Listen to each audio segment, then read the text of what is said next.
Hello, and welcome to Mainline Sociology with Joan, your host, I guess you could call it, teacher, and sociological enthusiast, that's for sure. Now, my many, many years teaching, there's one thing that has prevented me from doing this for many years, is that because I was face to face with my students, and the most important moment of the class, its unity, its milieu, if you will, is that I could read the room. Any good performer knows that's the main thing that happens. Where are you going with this? Are people enthused?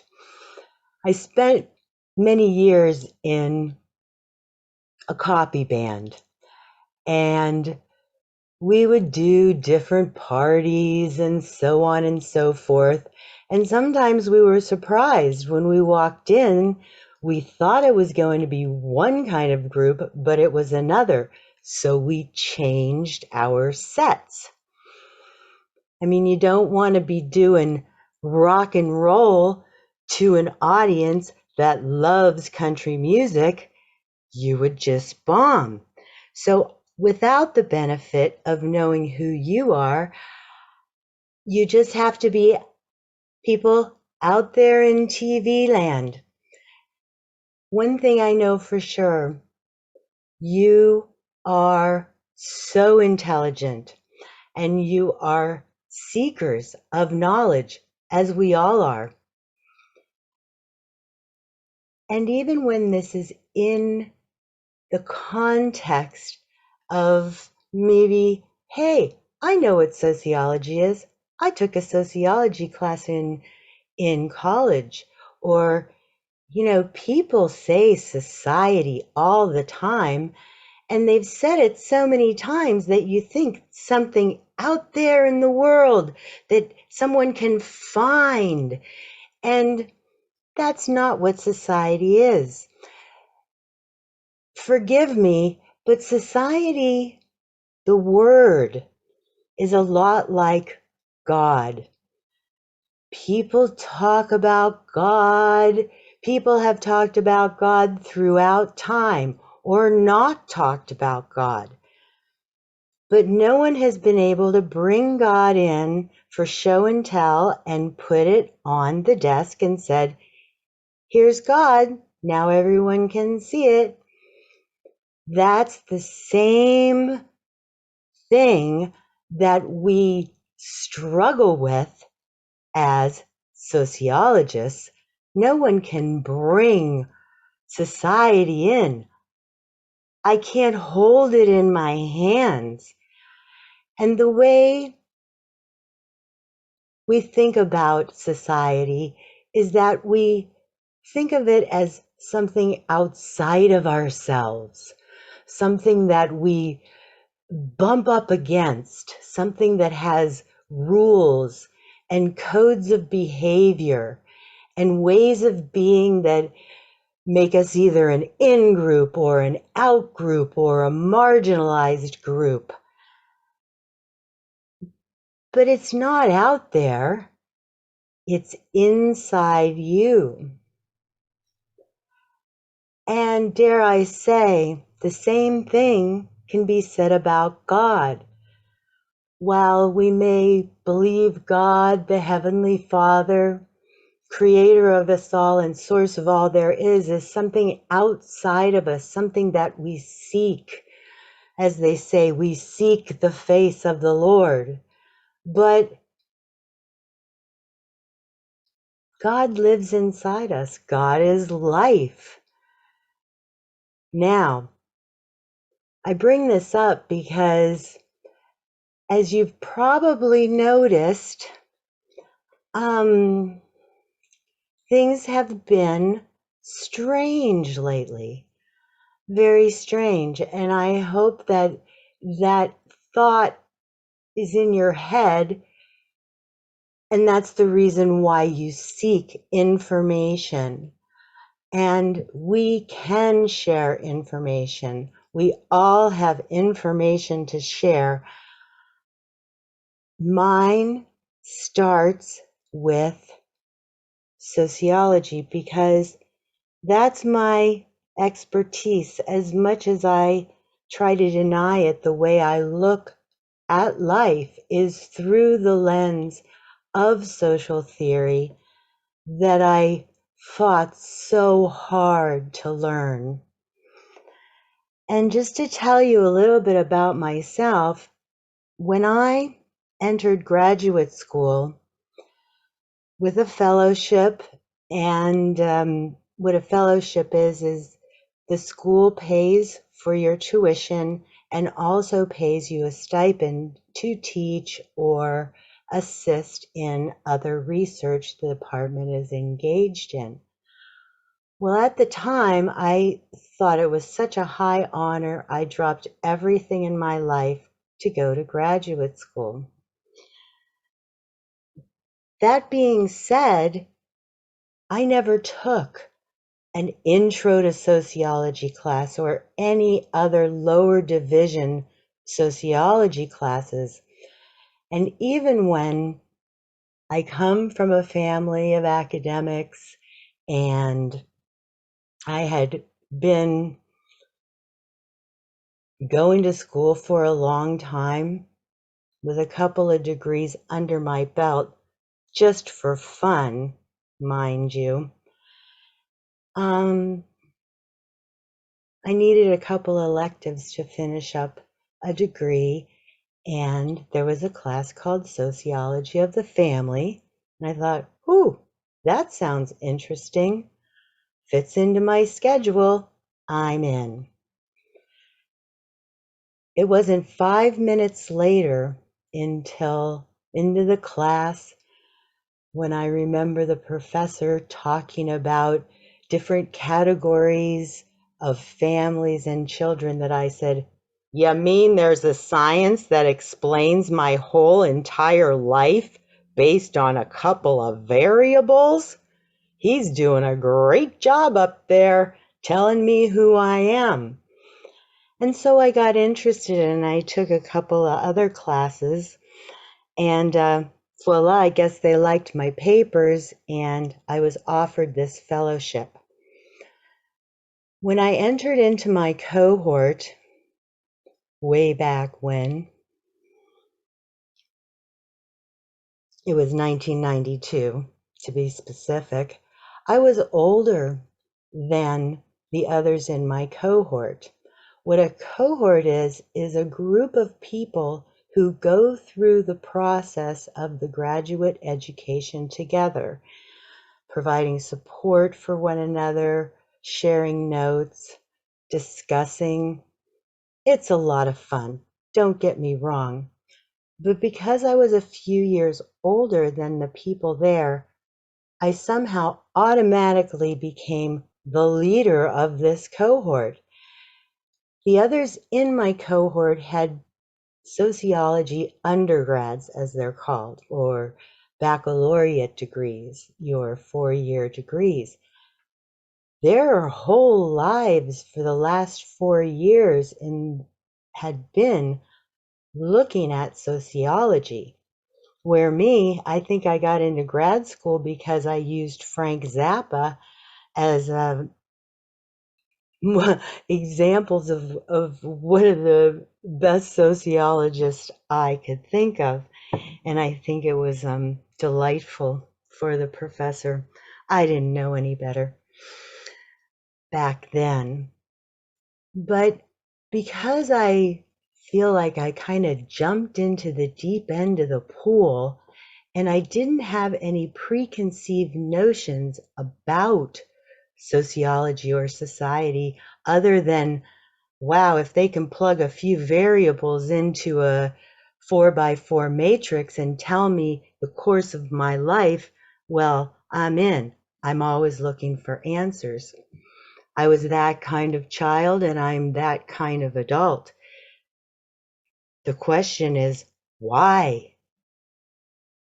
And when I was young, I was lucky because my father, the all-knowing giant of my world, would explain to me why.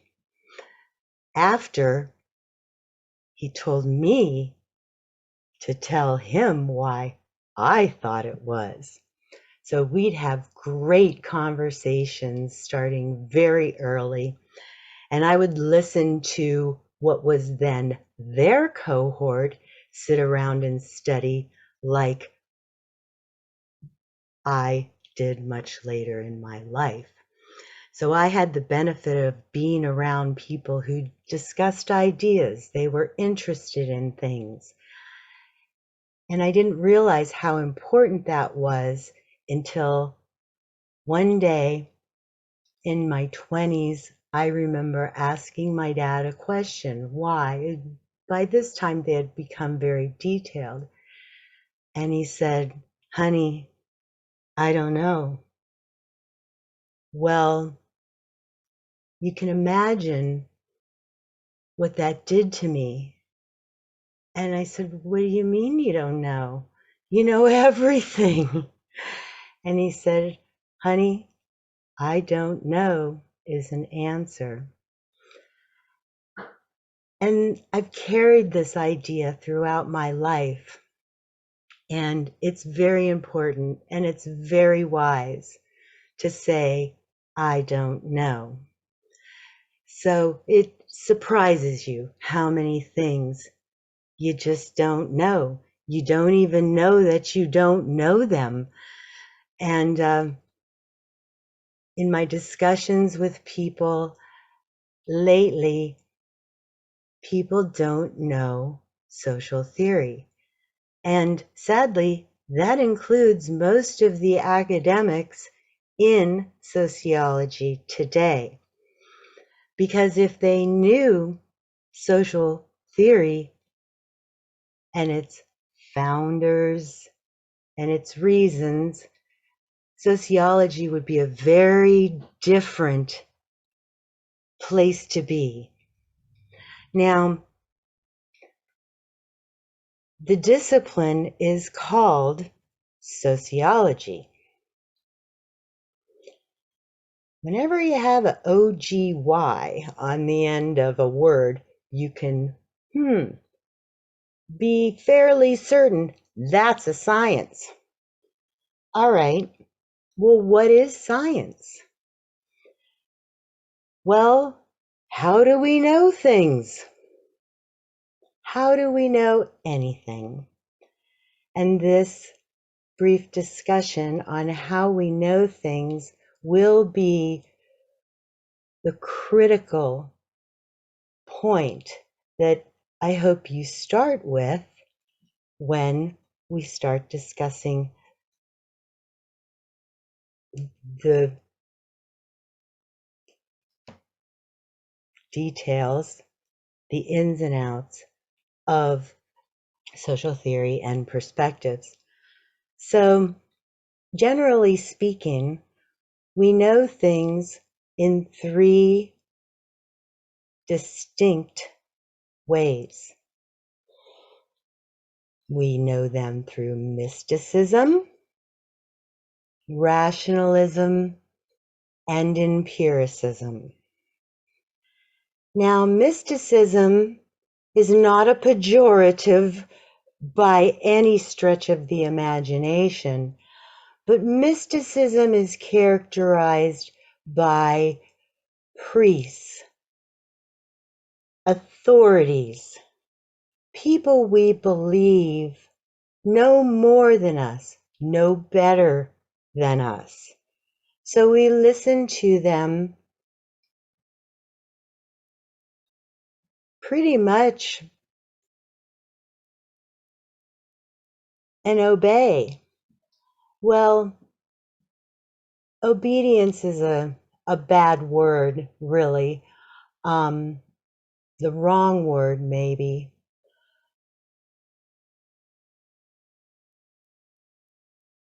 but I can't think of a better word to use. Now,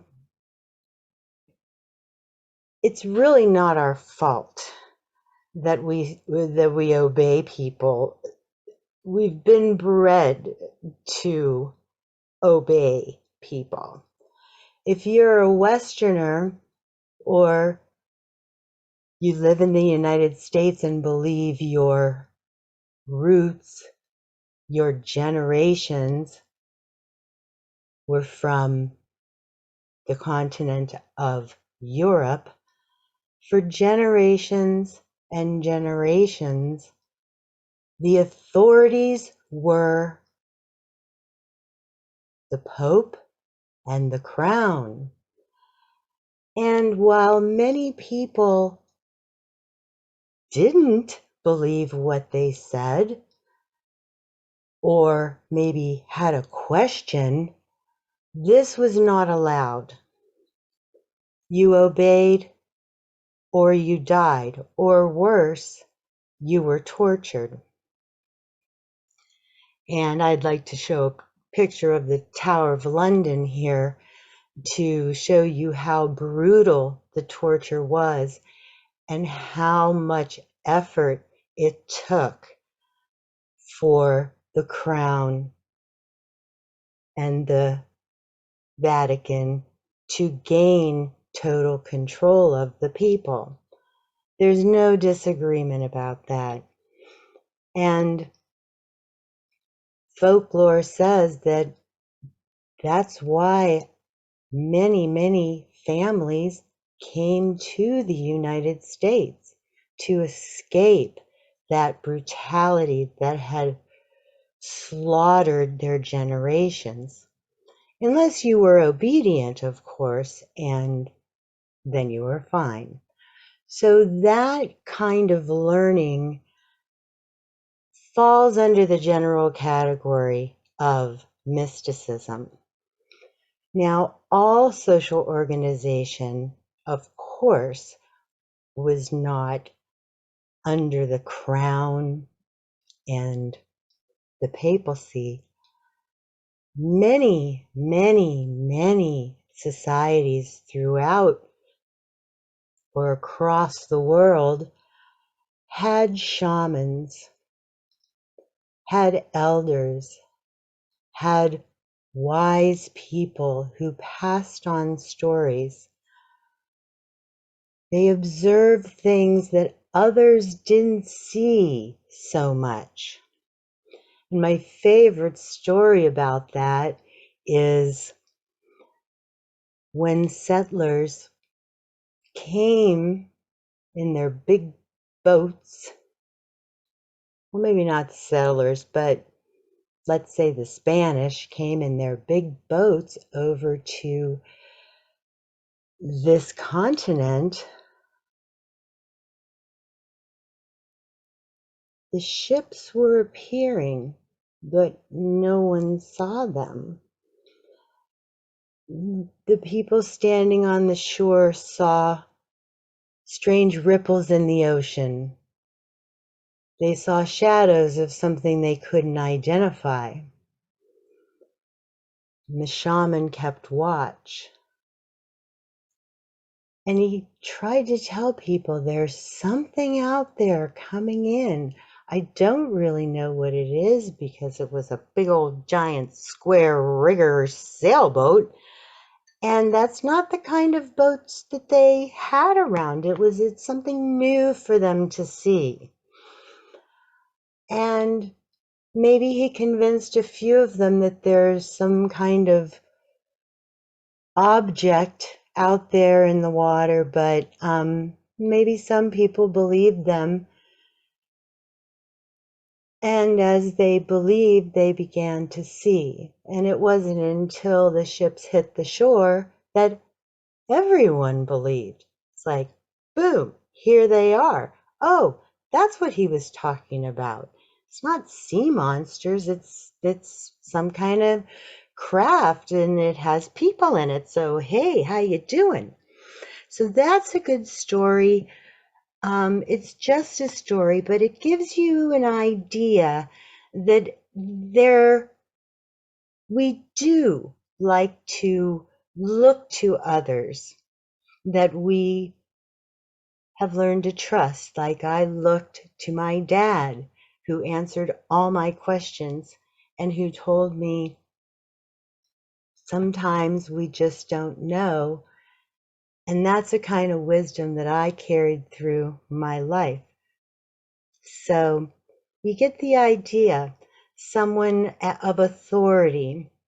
And while you don't know me and I don't know you, I might not be an authority on the things that you are, the things that you know, your specializations, but I do know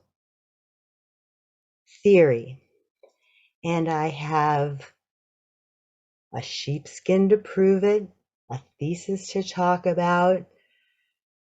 My inquiry never stopped. So you can take my word for it or not. Now, rationalism is a different kind of way that we know. And they say it was made popular by Plato.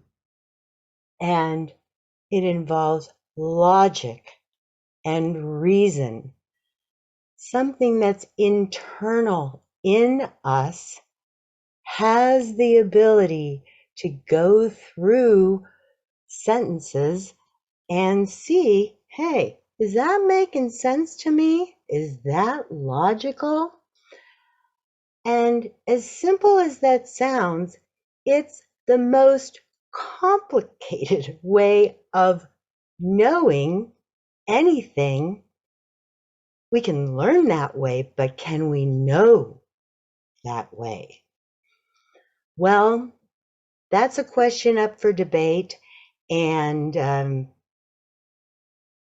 Euclidean logic is a part of philosophy. It was the absolute hardest class I ever took in my life to learn how to make a logical argument with symbols that follow very specific rules.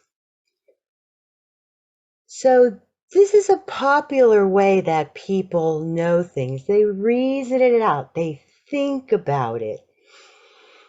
And they think, okay, well, I came to an answer. That may be true for you, but let's say that you want to have a conversation with someone else. Then where do you start? Well, you start with an assumption and you go from there. The most famous example that all of you will know is all men are mortal. Socrates is a man. Therefore, Socrates is mortal. All right. Hey, that's logic. You could snap your fingers and say game over at that point. We got this. But wait a second. The first statement, all men are mortal. Mortal means, you're going to die someday, right? You're born and you die. That's what we're talking about here. So, do you want to question that? I don't know anyone that I have seen that, didn't die eventually, but that's the body that's dying. Many of you probably understand, believe, hope, pray that yes, someday your body will die, you will perish. But the je ne sais quoi, the consciousness, the soul, the spirit, the thing that animates you, you'll believe that will live on, and that is a certain part of life. Well, that's fine too. And it's rational. But is it true? Well, I can say I don't know. But I also know people who say, no way. You get one run at this, and when you're gone, you're dust. You're gone. You live on in the memories of others, but are you there? No. And that's a seriously different part, different camps, as if you will. So rationalism can be as flawed as mysticism. If you have the wrong kind of obedience, or your obedience is misplaced, let's say, in a mystic or an authority figure, you're just as you're just toast, the same way that if you try to have a conversation with someone and you start with a false premise, you can conversate for years and years, and you can debate the minor points and you can bring up examples, but you're never going to get anywhere because your premise was false. And that's what I'm really going back to here of what is sociology, and I hope I didn't insult anybody by saying that society is a lot like God, but the false premise that we start with in sociology in particular, but dare I say sciences in general, is we believe it's outside of ourselves. It's somewhere. I know you can't see it, but it's there.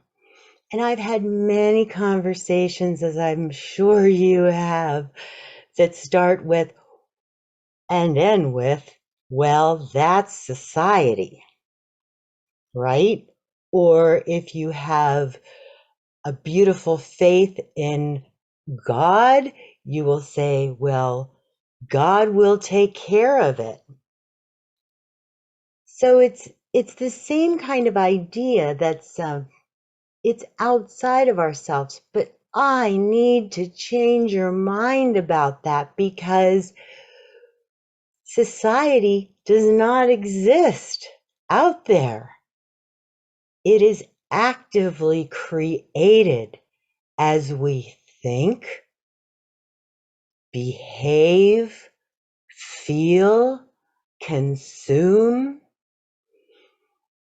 whatever it is that we're doing. And we will get to the finer points of your social address in a future podcast. But that's coming around to the beginning. And since you're not with me and I can't see you, I'm going to start from the beginning of sociology, not boom, we're in society. We got to figure out what our statuses and roles are and what the expectations are and what deviance is and all of the components that go into building a society inside you. Because that's where society really lives.